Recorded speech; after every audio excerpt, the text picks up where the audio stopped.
So how do we use generative AI? So we've talked about the models. The models exist. Generally, on top of the model sits a user interface. So generally speaking, that user interface will either have a way to interact with a model via chat, audio, video, and most of them are multimodal at this point. There are settings that you can adjust in some of those user interfaces. And if you can't adjust them in the settings, you can adjust them through a prompt, telling it what persona style you want it to have. You can also adjust the security settings, the voice, the knowledge base that the model operates from, and eventually probably the image that they carry.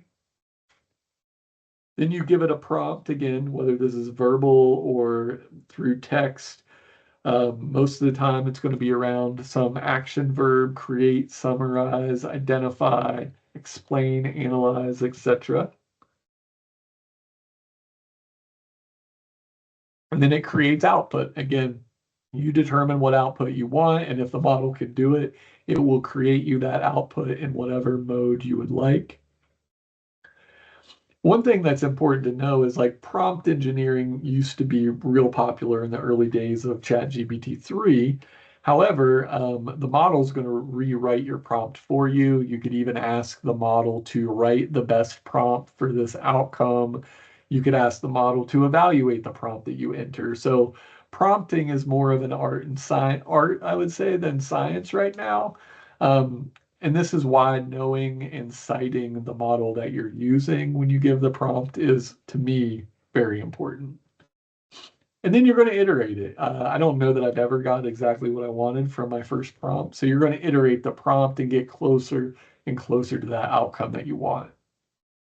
And then finally, you're going to check those results. You're always going to check the results for accuracy and for hallucinations. Good news is, at the time of this recording, most of the output now, you can ask it to give you a source, give you a citation, and then you can go to it. One of my risks, I think one of the risks I think is less talked about is that, you know, it's probably only going to direct you to content that it's been trained on. So the chances that you might miss some lower, just like you did with Google search, you might miss some of the lesser visited sources because of the algorithm.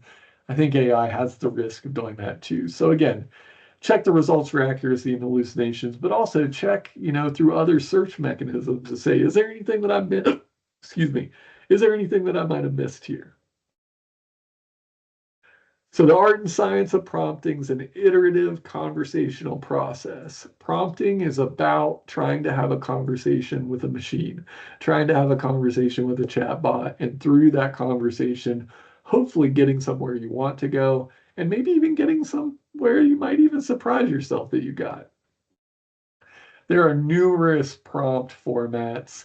This is just one that I'll share called CoStar, which is an acrostic for six of the domain or six pieces of a prompt: context, the objective, the style, the tone, the audience, and then the response.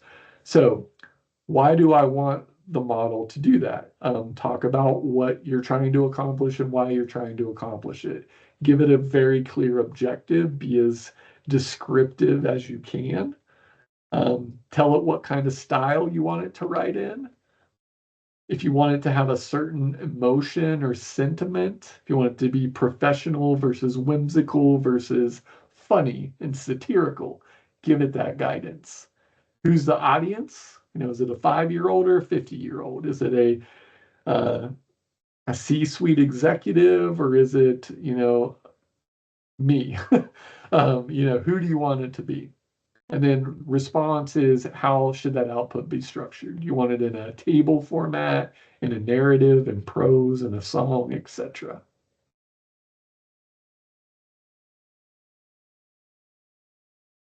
Here's some more tips about prompting. Most people would say you want to be friendly.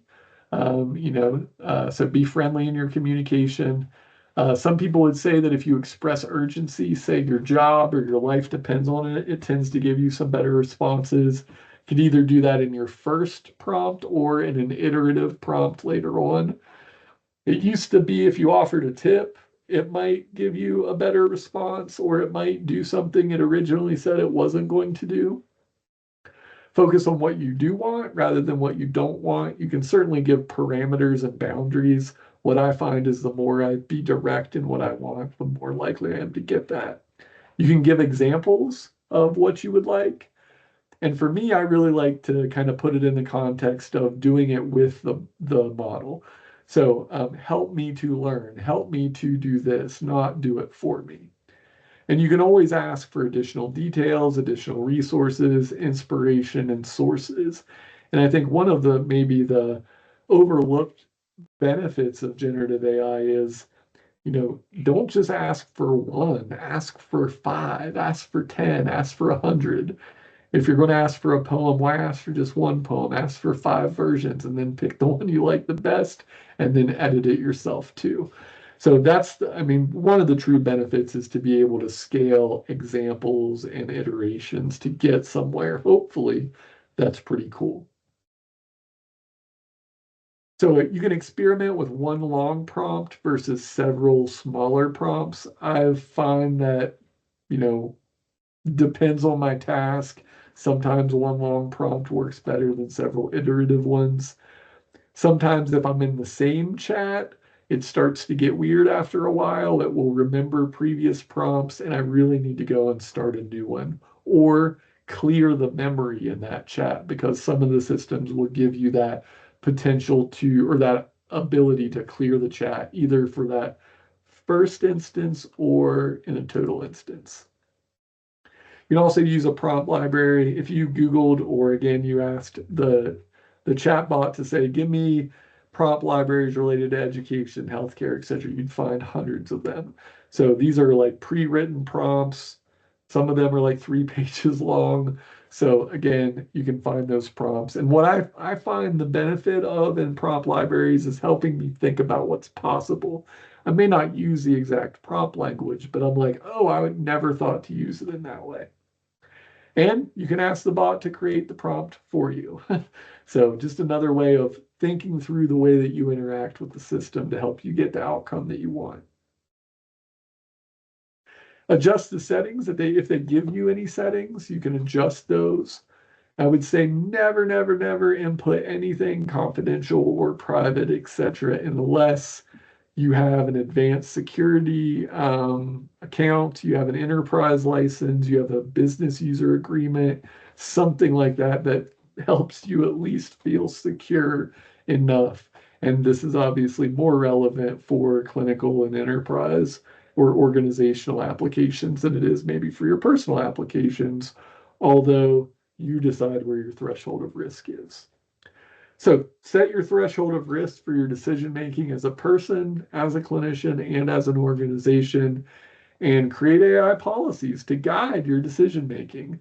If you have some policies in place, then perhaps you can at least, and the policies don't have to be you can or can't use this, that, or the other, but the policies can be there to guide decision making around should we, and if so, in what cases, in what way. So if your prompt is engineered for you, remember, experiment, converse, iterate, have a dialogue, and see where you end up.